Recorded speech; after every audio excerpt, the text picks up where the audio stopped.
हाँ जी, तो ख्याल करिएगा प्लीज। हमारे चैप्टर का नाम क्या चल रहा है? चैप्टर का नाम है परम्यूटेशन एंड कॉम्बिनेशन। ओके, तो कल हमने जो लास्ट क्वेश्चन कवर किया था, एक बार मैं फिर बताता हूं क्वेश्चन क्या था।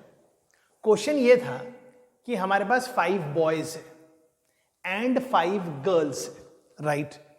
और इसका पहला पार्ट क्या कहता था कि मुझे 5 बॉयज एंड 5 गर्ल्स को लीनियरली परम्यूट करना है। तो सवाल है 10 लोगों को अगर लीनियरली परम्यूट करना है तो आंसर क्या था? 10 फैक्टोरियल। ओके, मतलब 5 लड़के और 5 लड़कियां, इनको लीनियरली परम्यूट करना है, मतलब एक लाइन में खड़ा करना है। तो कितने तरीके से हम इनको अरेंज कर सकते हैं? तो हमारा जवाब है 10 फैक्टोरियल। ओके, या फिर अगर आपको दूसरे तरीके से समझना है इसी क्वेश्चन को, तो अगर ये वो पहली जगह है, कुर्सी उर्सी छोड़ दो, यहां पर जो सबसे पहले आएगा, तो यहां जो सबसे पहले आएगा उसको फिल करने के तरीके हैं 10 वेज। तो यहां पे कोई ना कोई आ गया, एक बॉय या एक गर्ल। फिर उसके बगल वाली जगह पर जो कोई आएगा, इसको फिल करने के कितने तरीके हैं? 9 वेज। 9 क्यों? क्योंकि 9 लोग हैं, 9 उम्मीदवार में से कोई एक जाएगा। तो फिर आंसर आएगा 10 × 9 × 8 × 7 × 1। अब ये इंटू क्यों आ रहा है? अरे ये इंटू इसलिए आ रहा है कि यहां 10 में से कोई एक बैठेगा एंड, और क्वेश्चन में जब जब एंड आ रहा है हमारे क्वेश्चन के आंसर में हमेशा मल्टीप्लिकेशन आएगा। ओके, तो कॉन्सेप्ट क्या हो गया? 5 लड़के और 5 लड़कियां, इनको लीनियरली परम्यूट करना है। तो तरीका क्या है? 10 फैक्टोरियल। ओके, ये है हमारे कल के क्वेश्चन का फर्स्ट पार्ट, राइट। तो हमारा सही आंसर क्या आ गया? 10 × 9 × 8 × 7। और मैं बार बार कह रहा हूं इंटू क्यों आ रहा है? Because this is a continued process.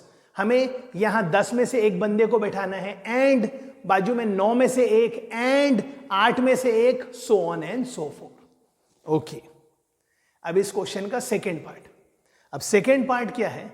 Second part ये कह रहा है we do not want any of the girls to be together. मतलब एक भी लड़की साथ में नहीं बैठनी चाहिए। I repeat, we do not want no 2 girls should be together. इसका मतलब क्या है? पहले तो 5 लड़के हैं, तो ये 5 लड़के हैं, 1 2 3 4 5। मैंने लिखा बी, पर किसी का नाम B1 है, किसी का नाम B2 है, किसी का नाम B3 है, किसी का नाम B4 है, किसी का नाम B5 है। तो जब ये 5 लोग खड़े होंगे तो कितने तरीके से खड़े होंगे? 5 फैक्टोरियल। B1 यहां, B2 वहां, ऐसे सो ऑन एंड सो फोर्थ। अब ये 5 लड़के खड़े हो जाने के बाद अब आएंगी 5 लड़कियां, और हम क्या चाहते हैं? No 2 girls should be together. तो अगर हम चाहते हैं no 2 girls should be together, हो सकता है ये कल का सेकेंड पार्ट हो सकता है ये नया पार्ट हो, आप चेक कर लो। This part says what? We have 5 boys and 5 girls, they are to be linearly permuted, but the condition is no 2 girls should be together. तो ये तो हो गया। अब सर ये रेड कलर से क्या लिखा है? 6 गैप्स। यहां सब जगह कौन बैठ सकती हैं? लड़कियां। लेकिन लड़कियां हैं कितनी? 5।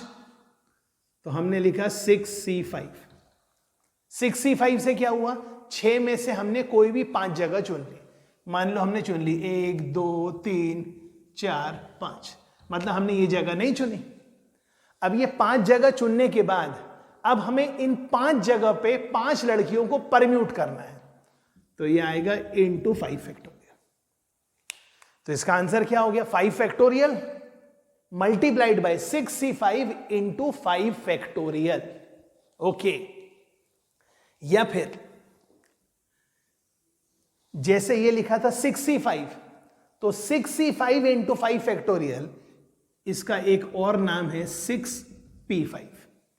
मतलब आपका आंसर क्या आ गया? आपका आंसर आ गया 5 फैक्टोरियल इंटू 6P5, या फिर आप कह सकते हैं 5 factorial into 6C5 into 5 factorial. अब आप बोलोगे सर ये NPR क्या होता है? कल मैंने आपको NCR पढ़ाया था, और NCR मैंने कल क्या पढ़ाया था? NCR मतलब N factorial. Upon n minus r factorial into r factorial. और एनसीआर का मतलब क्या होता है? कॉम्बिनेशन। n में से r लोगों को चुन लिया, अब हमने उनको सिर्फ चुना है, परम्यूट नहीं किया है। और फिर वहां पे अगर उनको अरेंज भी करना है तो हमें इसको मल्टीप्लाई करना पड़ेगा आर फैक्टोरियल से। मतलब हमने एनसीआर को कैसे मल्टीप्लाई कर दिया? आर फैक्टोरियल से। तो ये क्या लिखा है? NCR into r factorial. ये क्या लिखा है? NCR into r factorial. तो इसको क्या कहते हैं? एनपीआर। और एनपीआर क्या है? वो भी एक नंबर है, लेकिन उसका मतलब क्या है? पहले n में से r लोगों को सिलेक्ट करो और फिर उनमें से r लोगों को परम्यूट भी करो। ओके, अभी आएंगे वापस इस पे, ख्याल करिए। ओके, ये हो गया क्वेश्चन। अब इस क्वेश्चन का एक और पार्ट क्या कह रहा है? 5 boys and 5 girls are to be linearly permuted. Now, but what we want is all the girls should be together. हाँ, शायद ये कल का पार्ट था, all the girls should be together. तो आप अज्यूम करिए वो पांचों लड़कियों को आपने खड़ा किया और एक धागे से बांध दिया। मतलब अब आप वो सोच रहे हैं कि वो एक सिंगल एंटिटी है, मतलब वो एक ही चीज है। ओके, मतलब अब कॉन्सेप्ट कैसा हो गया? अब कॉन्सेप्ट ऐसा हो गया है भाई कि आपके पास 5 लड़के हैं और 5 लड़कियां हैं, लेकिन वो एक सिंगल एंटिटी है। मतलब अब आपके पास 5 और 1 कितने लोग हो गए? आप सोच रहे हैं 6। तो फिर 6 लोगों को परम्यूट करना है लीनियरली, तो ये आ गया 6 फैक्टोरियल। लेकिन वो जिसको आपने 1 माना था वो है तो 5, उसमें से कौन कहां खड़ा रहेगा उसका भी तो तरीका आएगा, राइट?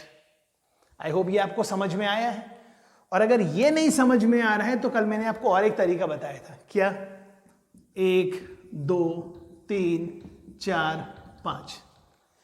सबसे पहले 5 लड़कों को परम्यूट कर दो तो आंसर आ गया 5 फैक्टोरियल। और बच कितने गैप गए? 1 2 3 4 5 6। 6 में से एक गैप चुन लो, जो गैप आपको चाहिए, और उस गैप में जाके वो जो 5 लड़कियां हैं उनको बैठा दो। लेकिन जब बैठाओगे तो उनको परम्यूट भी तो करना पड़ेगा, इसलिए इंटू 5 फैक्टोरियल। ओके, इस क्वेश्चन का एक और लास्ट पार्ट लिखिए। क्या? ये सब वर्क कर लीजिए और कुछ भी समझ में नहीं आए तो फोन कीजिए।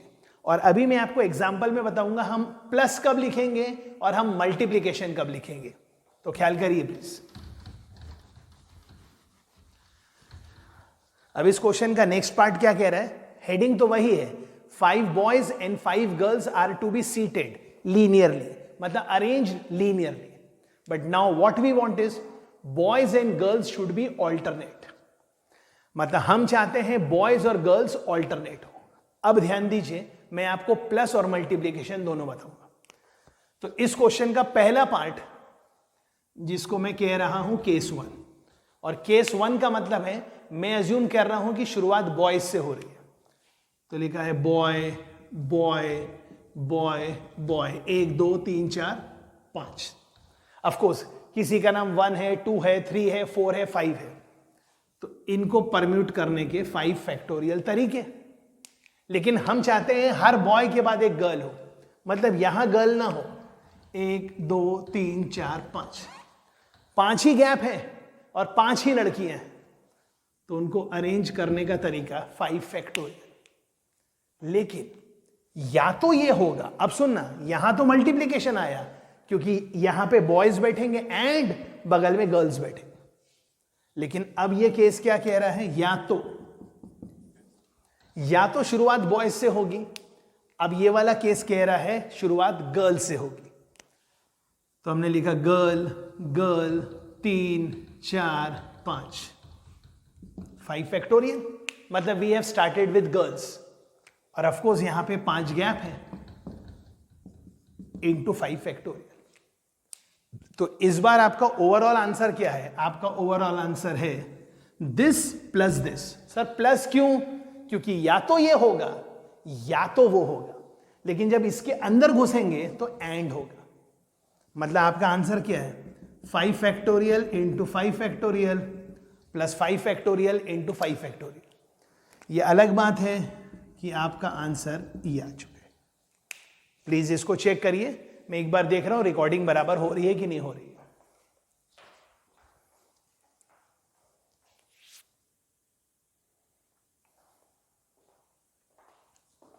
जी,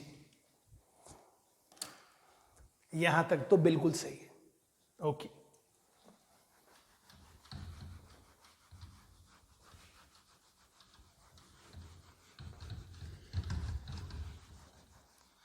अब एक क्वेश्चन और लेंगे और आपका आइडिया क्लियर करेंगे मल्टीप्लिकेशन कब आ रहा है और प्लस कब आ रहा है। ओके,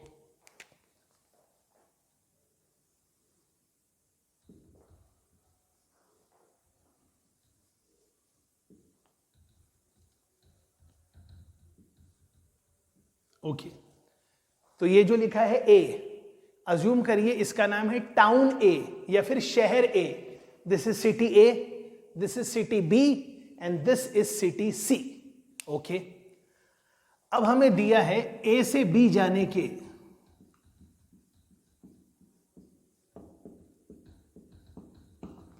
अगर आपको सिटी ए से सिटी बी ट्रैवल करना है तो आपके पास क्वेश्चन में क्लियर कट दिया है we have 6 different roads, road number 1, road number 2, road number 3, road number 4, road 5 and road 6। मतलब हर सड़क का एक नाम है। ओके, एंड अकॉर्डिंगली ऐसा अज्यूम करिए कि अगर आपको बी से सी जाना है तो आपके पास 4 ऑप्शन है। इस ऑप्शन का नाम है सड़क पी, सड़क क्यू, सड़क आर एंड सड़क एस।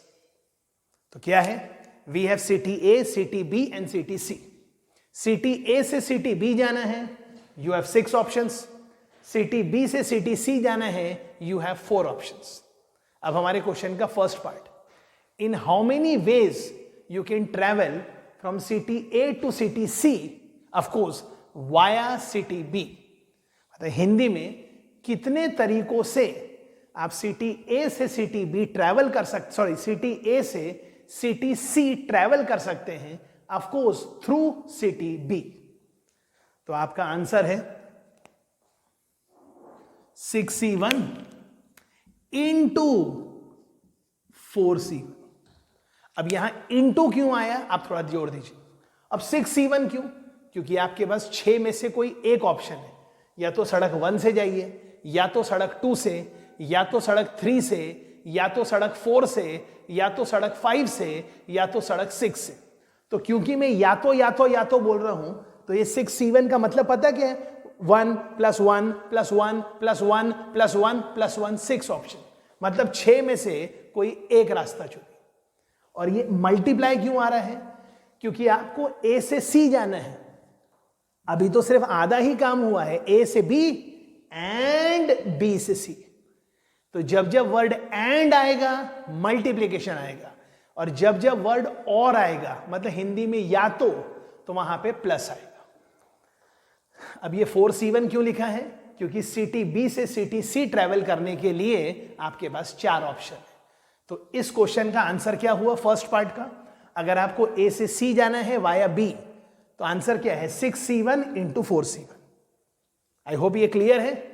इस क्वेश्चन का second part, in how many veg you can travel from A to C via B and of course back to A via B। मतलब आपको पहले A से C जाना है, of course B के थ्रू, और फिर B से C से A आना है via B। तो ये तो क्या हुआ, ये तो पहले गए A से B, फिर गए B से C। अब वापस भी आना है, अब वापस भी आना है।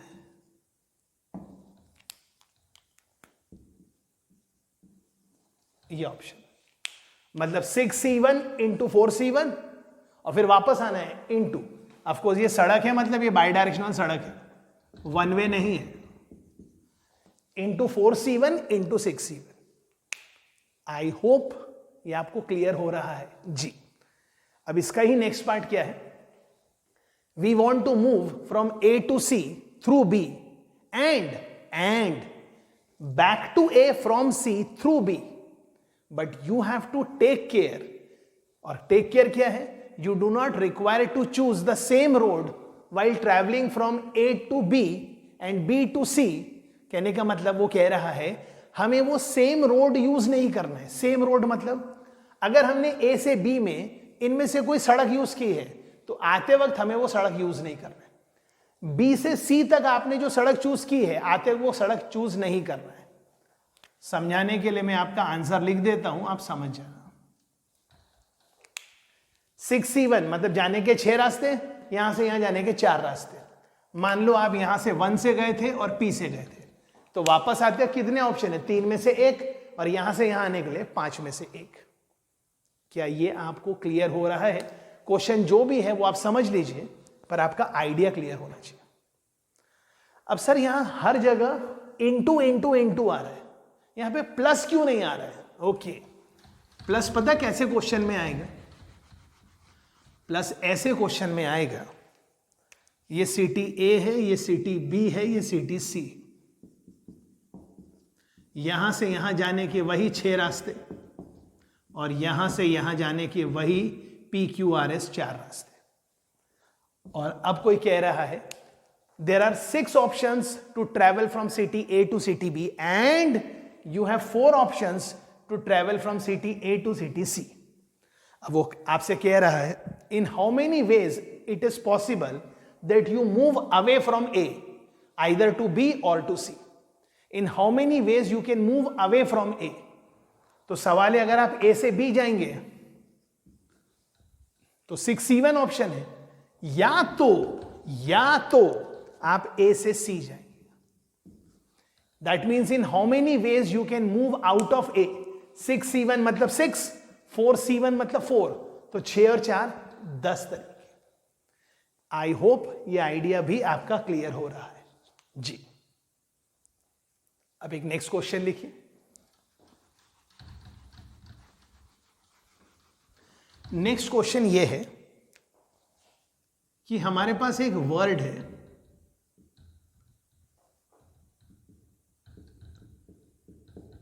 डॉटर। ओके, तो सबसे पहले गिन लेते हैं इस वर्ड में कितने लेटर्स हैं, मतलब अल्फाबेट्स है। 1 2 3 4 5 6 7 8, और एक भी लेटर रिपीट नहीं हो रहा है इस एग्जाम्पल में। ओके, अब जब लेटर रिपीट होगा तो क्या होगा वो आगे देखेंगे। अब पहला पार्ट है, पहले हिंदी में समझ लीजिए। पहला पार्ट है हम डॉटर नाम के वर्ड से और कितने डिफरेंट वर्ड्स बना सकते हैं। मतलब क्वेश्चन है how many different words can be made using the word daughter. I repeat, question क्या है? क्वेश्चन का पहला पार्ट है how many different words can be made using the letters of the word daughter. अब letters of the word daughter मतलब हर letter को एक बार यूज करना ही करना है और कोई भी लेटर को रिपीट नहीं करना है। ओके, तो आंसर आ गया 8 फैक्टोरियल। कैसे आप सोच लीजिए। अब इस क्वेश्चन का सेकेंड पार्ट है हाउ मेनी, ध्यान से सुनिएगा, how many 5 lettered word, how many different 5 letter words can be formed using the letters of the word daughter। मतलब अब हमें 1 2 3 4 5 सिर्फ कितने लेटर वर्ड बनाने हैं? 5, और हमारे पास ऑप्शन कितने हैं? 8। तो सवाल है इस जगह पे भरने के आपके पास कितने ऑप्शन है? मतलब इस प्लेस को फिल करने के लिए कितने ऑप्शन है? 8 वेज। इसको फिल करने के कितने ऑप्शन है? 7 वेज। इसको फिल करने के कितने ऑप्शन है? 6 वेज, 5 वेज एंड 4 वेज। तो आपका फाइनल आंसर क्या आएगा? आपका फाइनल आंसर आएगा 8 इंटू 7 इंटू 6 इंटू 5 इंटू 4। और इंटू क्यों आ रहा है आप बेहतर समझते हैं। क्यों? क्योंकि ये कंटिन्यूड प्रोसेस है, हमें ये चाहिए and and and and. Okay, इस क्वेश्चन का नेक्स्ट ऑप्शन लिखिए, how many different 6 letter words. Okay, 1 2 3 4 5 6, how many different 6 letter words can be formed but they all are required to start from T। मतलब यहां पे तो T आएगा ही आएगा, तो 8 में से एक तो यहां आ ही गया। अब इसको फिल करने के कितने ऑप्शन हैं? 7 वेज, इसको 6, इसको 5, इसको 4 और इसको 3। और यहां तो टी फिल करना ही करना है, इसका तो एक ही ऑप्शन है। तो इस पार्ट का आंसर क्या है? 7 इंटू 6 इंटू 5 इंटू 4 इंटू 3। इसका ही next part, how many 6 different letter words are possible if each letter starts with T and ends with R. Okay, तो यहां टी आ गया, यहां आर आ गया, तो फिर क्या कर रहा है? यहां अगर टी आ गया, यहां आर आ गया, तो 8 में से 2 ऑप्शन चले गए। तो इसको फिल करने के कितने तरीके? 6, 5, 4, दैट्स ऑल। तो 6 इंटू 5 इंटू 4 इंटू 3, इतने ऑप्शन है, ये आपका आंसर है। आई होप ये क्लियर है, प्लीज चेक करिए।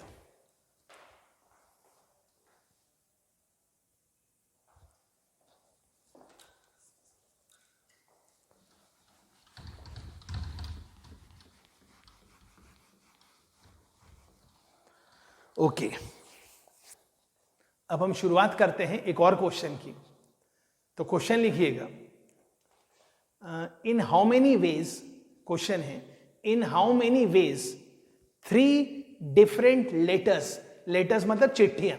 ओके, तो क्वेश्चन है, in how many ways 3 different letters can be placed in 5 different boxes. क्या बोला सर? क्वेश्चन है, in how many ways 3 different letters can be placed in 5 different boxes if each box can contain any number of letters. क्या बोला? If each box can contain any number of letters. तो सवाल है, जो आपका पहला letter है, पहला लेटर, उसको प्लेस करने के कितने ऑप्शन है? आपके पास कितने लेटर्स है? 3, और बॉक्सेस कितने हैं? 5। तो पहले लेटर को प्लेस करने के कितने ऑप्शन है? 5, मतलब 5 बॉक्स में से कोई भी बॉक्स में डाल दो। एंड दूसरे लेटर को प्लेस करने के कितने ऑप्शन है? 5, मतलब 5 में से कोई भी बॉक्स में डाल दो। एंड दिस, तो आंसर क्या आ गया? 5 का पावर 3। क्या ये क्लियर है जी? अब शुरुआत करते हैं बिल्कुल उसी क्वेश्चन से जहां से हमने ऑलमोस्ट पीएनसी शुरू किया था। क्या? अब क्वेश्चन क्या है कि आपकी मम्मी ने आपसे कहा कि हमारे घर के गार्डन में 5 फूल हैं, एक फूल 1, 2, 3, 4, 5 डिफरेंट फ्लावर्स। आप जाओ, 5 में से 2 फ्लावर लेके आओ, एंड घर में ना 2 फ्लावर वास है अगल बगल में, वहां पर उन फ्लावर्स को अरेंज करो। मतलब आपको पहले सिलेक्ट करना है, मतलब पहले कॉम्बिनेशन करना है और फिर परम्यूटेशन करना है। तो ये जवाब तो आपको कल ही समझ में आ गया था, 5C2। लेकिन आज सिर्फ 5C2 करना है? नहीं, 5C2 करने के बाद आपको वो जो 2 फूल लाए हैं, अज्यूम करो एक लाल फूल एक नीला फूल, तो जैसे वहां देख रहे हैं लाल इधर नीला इधर, ये पहला परम्यूटेशन, या फिर नीला इधर लाल इधर, ये दूसरा परम्यूटेशन, ये 2 फैक्टर। मतलब ये जो लिखा है, ये क्या लिखा है? ये लिखा है 5P2। तो आई होप आपको एनसीआर का मतलब समझ गया, और आज आपको एनपीआर का मतलब भी समझ गया, और आपको यह भी समझ गया प्लस कब करेंगे? जब क्वेश्चन में लिखा है या तो, और जब वो कंटिन्यूड प्रोसेस है, मतलब we want this and this and this and this, तो वहां पर हम क्या करेंगे? मल्टीप्लीकेशन। आई होप ये आज का छोटा सा लेक्चर भी आपके आइडियाज क्लियर करेगा, और मैं आज आपके फोन का इंतजार करूंगा। आपको जितने भी डाउट हैं या नहीं हैं, आप प्लीज फोन करें। राइट? Thank you.